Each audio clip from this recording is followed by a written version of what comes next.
Fatalu Pelpe Awe, Tang Tangi Awe, Rolo Tolea, Tawina Fa Pele, Mino Ye, Mino Ye, Mino Tele, Mino Maila Upele.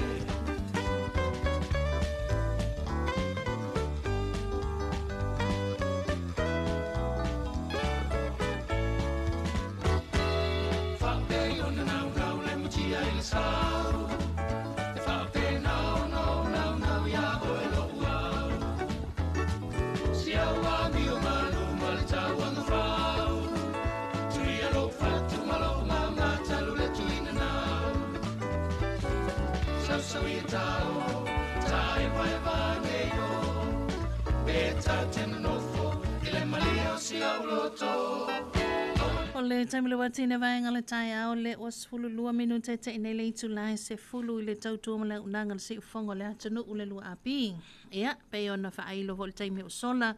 Ia, le tātou poloklame, mai sel Faatalanoaga. Ia, masui fo i o le ofisa o tangata whao mai mō mai atanu mau, bol ofisa turisi. Ia, awale fa amani nonga tili o le tātou poloklame, ia, o le Measina Festival nei to sanga lua lua suluono. Mai vivia fo i whaailo, ia, o lea ua tali maa lor tātou ofisa nei, ia, lea fionga ia ai i whanaia nātu tau lealo, ia, mai so lea fionga tai malangi tutuila wharau, ia, nisi vo i o suisi nia, o pulenga le ofisa tangata whao mai mō mea tunu mamau, ia, mai se fo i o sui o le tātou komiti, ia, mō le wha moe le tātou o tunuu, i le nei tau sanga, ia, po le nāma sina fau, ia, e whaatalo whātuai, mau whalo whātuai, le lua sase lua, ia, lau fionga ai, ia, mai so le fionga tai malangi, ia, maa lo lawa sui fo manuia, maa lo le langi mama. Ia, whaatalo whātua, lau fionga te Filipepe lo tūla i mail fuere tātou po kalame le nei tai au fau, le lofa malanga le leo le atua, whaftai u te maufu le nei awanoa, ia, ele au maua nei awanoa whape nei el mātou fo i pūlenga, ia walawa ngā luenga ma tūlanga o lo whape ona tau mawhai e whaailo mo sila fia ma le nofo sila fia fo i tātou atunu, whaatalo whātu fo i le pa ia ma malu mo lungo Samoa o lo whape ona whaafonga mai, ia ma mai mo mai fo i le tātou po kalame le nei tai au, le nei vaenga le tai au. Ia, soifua manuia, ma lo le soifua afua maua, ia ma lo fo i soifua manuia le nei tai au. Malo, lawa soi whamanwia, malo foi on sa, ia manatu, ia, ole atu sa o atu loa, i le fionga ia ai, i amata me mai, ia, i le tātou Faatalanoaga, ia, mai sol tātou polo kalame nei tai au, lau fionga ai. Ia, tai au manuia, le lofa mareanga le o le tuat Filipepe, me si fole fonga tāpua i mai tātou o tunu, ia, fia lava stafa o le tunu, me si fole langi o maua mai tātou whasara launga, ia, ma role, folau, ia, ma role pale le nei tai au, ai ole tau whailo e whaamara malama ia le mafuanga le polokalame le nei tai au ole no fuanga lava o ia tampenanga o le tātou Measina Festival ia po le whaalinga o le Measina ia o le tātou whatufunganga ia ma le tātou onga no o le Measina Festival Celebration of our Arts and Culture ia lua ono le ua ia le suinga le nei tau sanga ia o le ua o le fuanga lava ia a mata i le asusa se tolu se fulo o kuso ia ona wha mai e ina le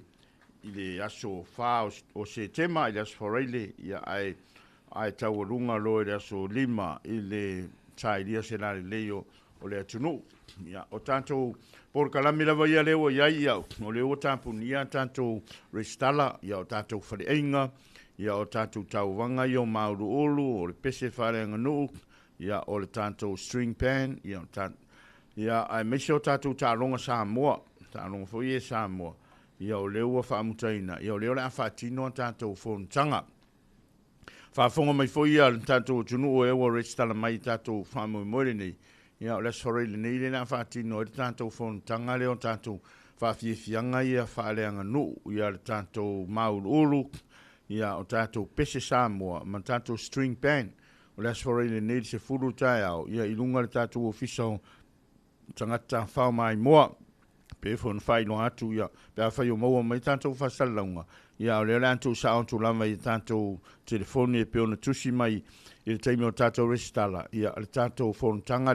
ia e fa mai yo ia tanto criteria so taiala o aso tātou o tātou tauwanga nei. Ia, ma anga i role ta pena mai ia na tātou o nei le o to i se tātou taimi e umar vai aso le na sau, male vai aso i ona tua. Ia, ai tātou wano role tātou whaaringa o Measina. Taimi nei o ne o tātou ni ana tātou restala o tātou fautasi. E ono tātou fautasi lewa restala mai, telefoni o le vai nuu, ta vai sina, tolo ta mauli, a vivi, litorina, ia marisale o pia, o tātou vai e ono, ia lewa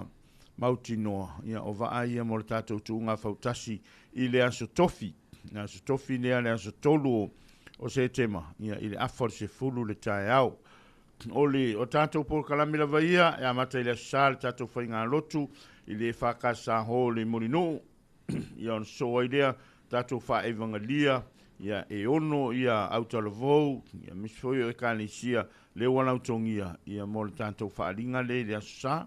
ia on wha solo ale le aso fua e tātou food stores, maua so se toi ngā tau mafa, e meso tātou handicrafts, ia ma tātou tau mafa sa moa, ia le o ngā lue whatase i mare vaenga le women in business, le WIPTI, ia o le aso fua, aso lua, ia isi vaenga o tātou tau wanga nei, e meso tātou ta longa whareanga nuu, ma ta ma fun games i le ao, ia ao le po i le on tātou hawhiwhianga lea, le foi whatino le tātou wharinga le o le sa mone ngalo, o le tātou sa mone ngalo, ia le ua fua, ia mo le aso tofi,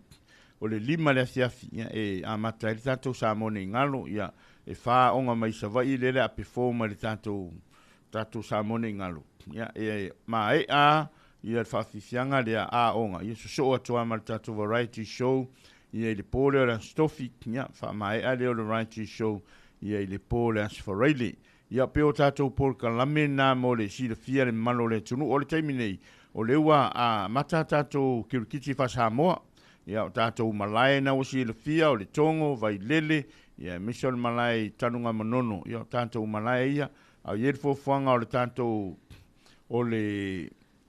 quarter final, semi final, ma le final, ia le nea whatino, ia e le tātou malai whaavao malo i tuana i matu, ia o le tatalo le polkalame o le tātou Measina Festival, ia misio i lātou a mai e ona restala mai, ia le le ia le whaaso tai mei o le tātou ofisa nei, ia mo le tūlanga o tātou whontanga, ia misio le wha mauti noa ino lo tūlanga, e ana le totongi mai, o le si tawhiri pepe ngā le kusi mai ia ore, ia aere kong ia, ia e mga mia ia e mātou le mea ka o le mani, o le tupe, ia e whaatino e tātou wha, ia no money, no perform,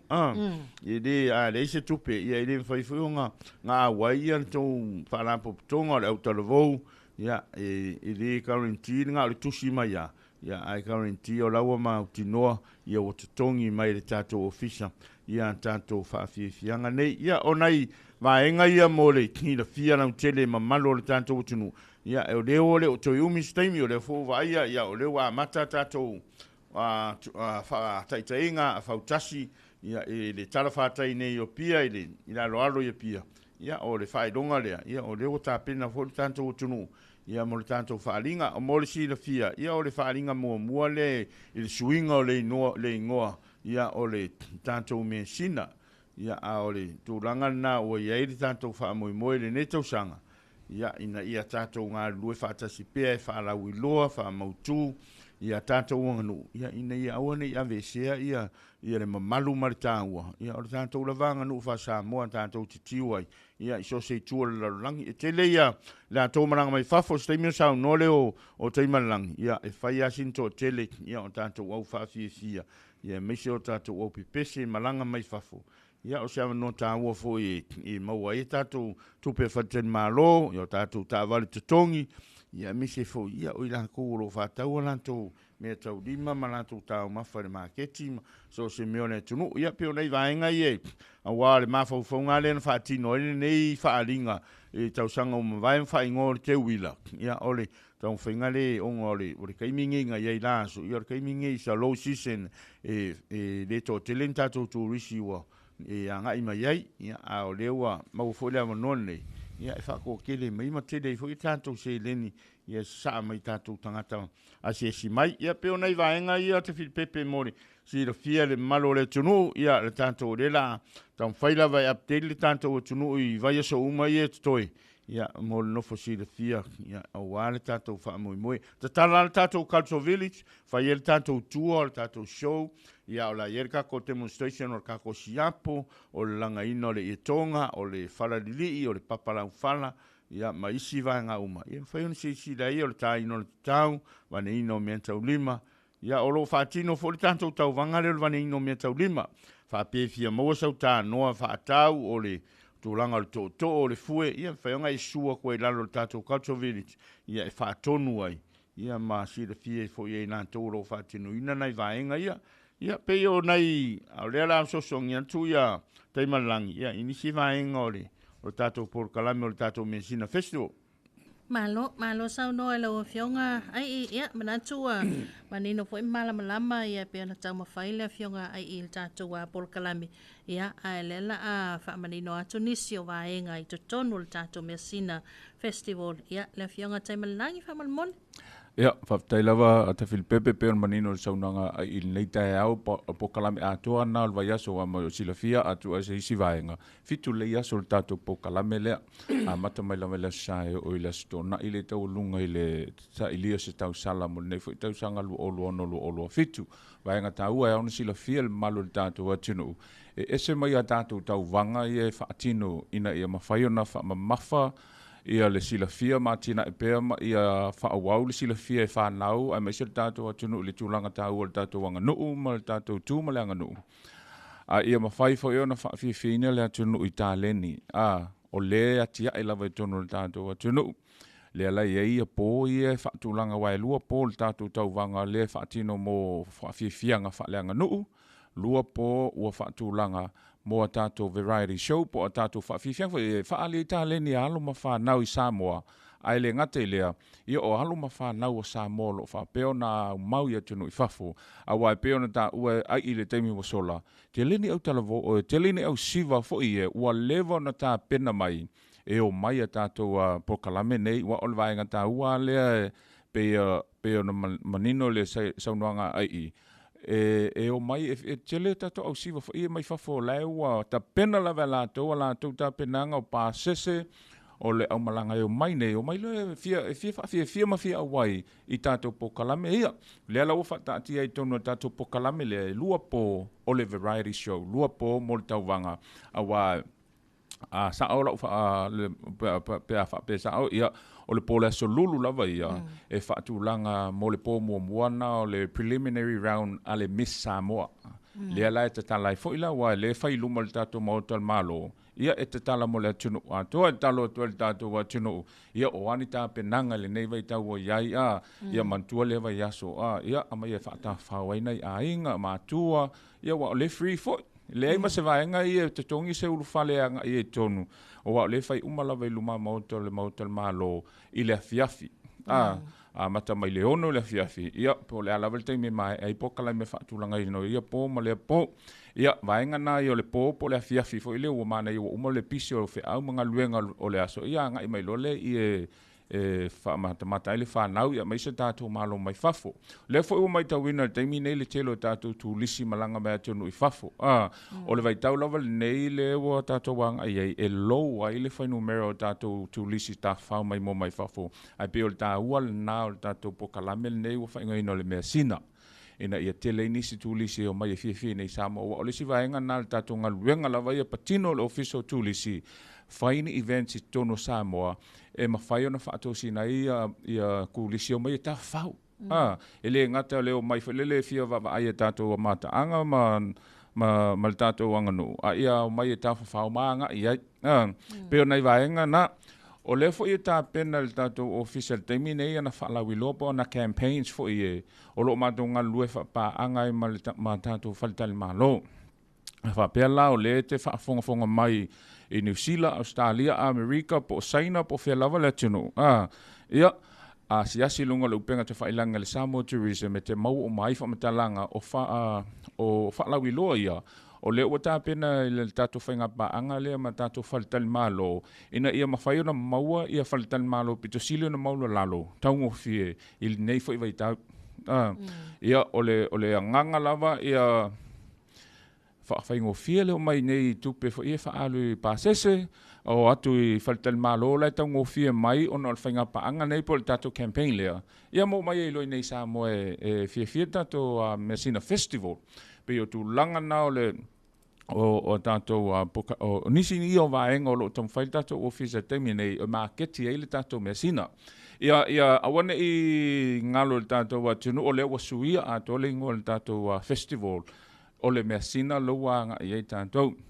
O le foila ia tātou whaafie fianga matulanga whapena ia o le foito mai tele ia e le o ile lisi a tele ia i lātou fo i o aloma whanau tau ua sa moa ia tunu i whafo. Le anga i mai il tātou pokalame. A whaisa e fie tātou pokalame o le independence le na umatu nei. Ia te susu mai lo wa le atu e whaifo i tūlanga le a e te le atu.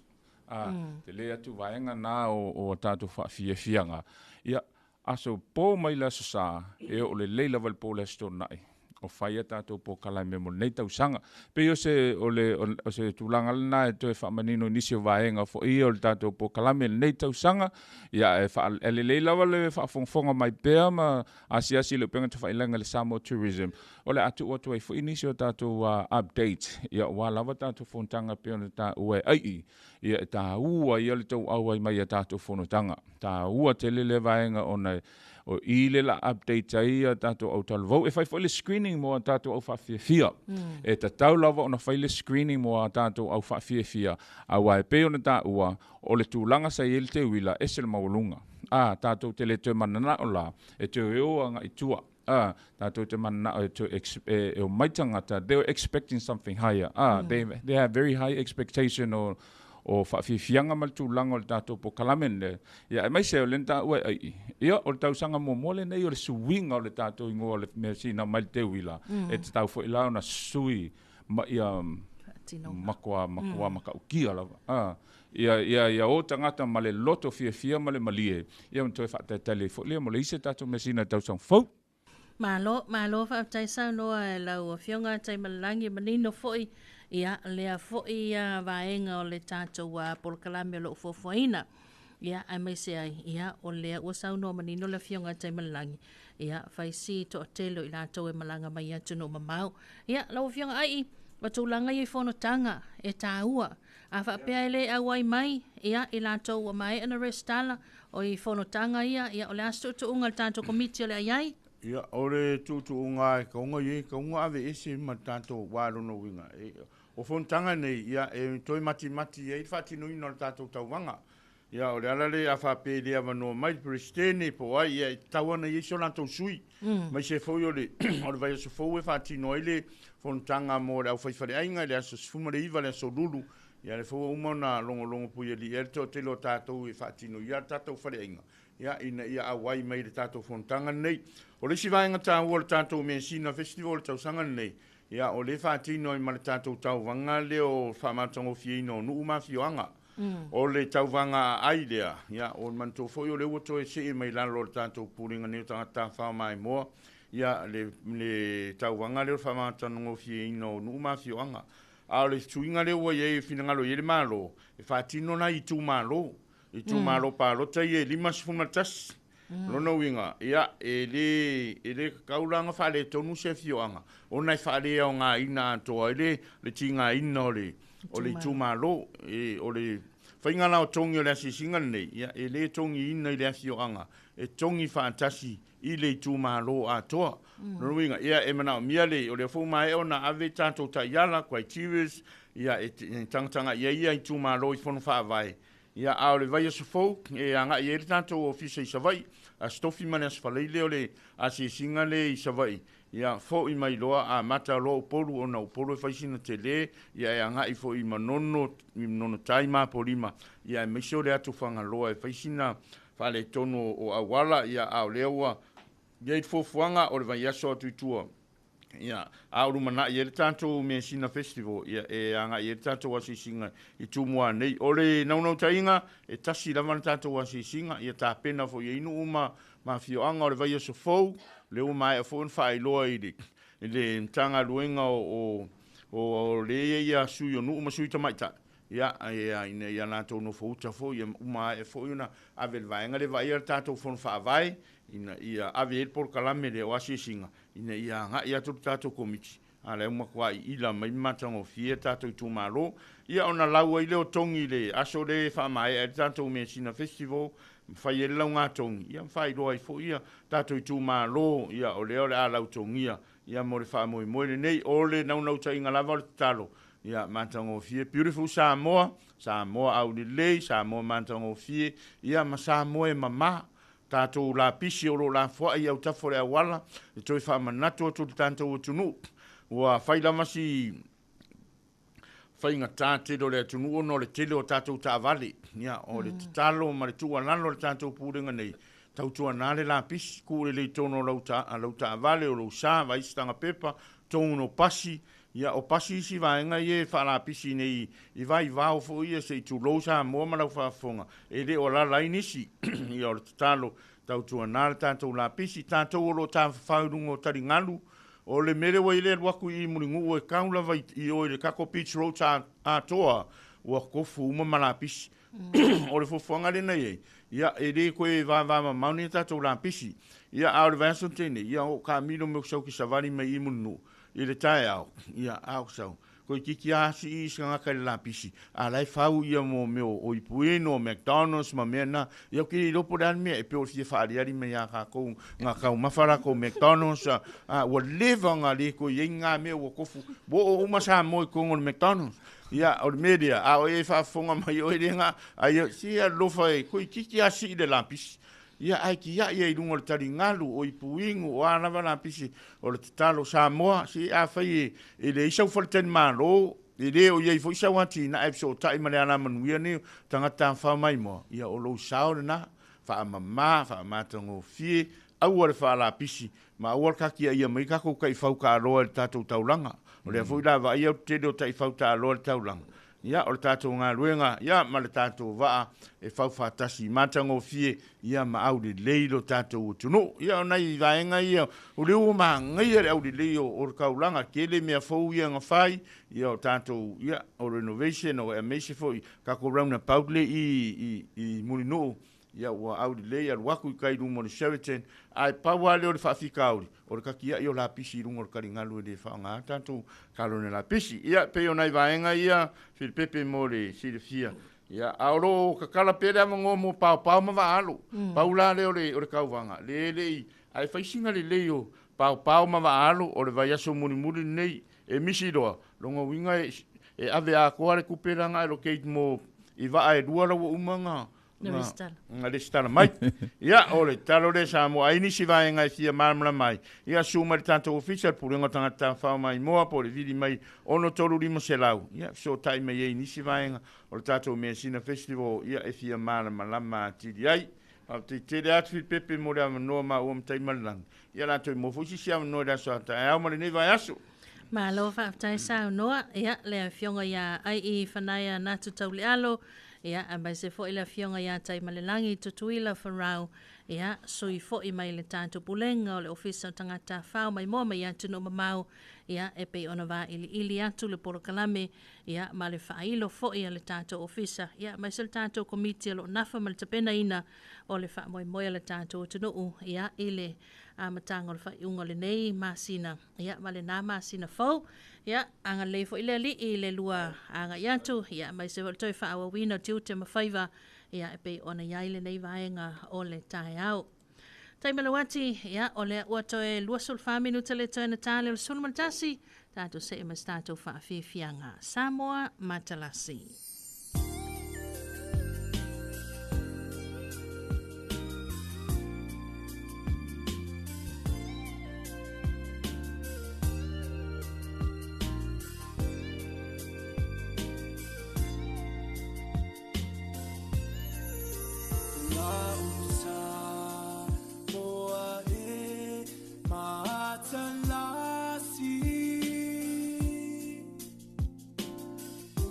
See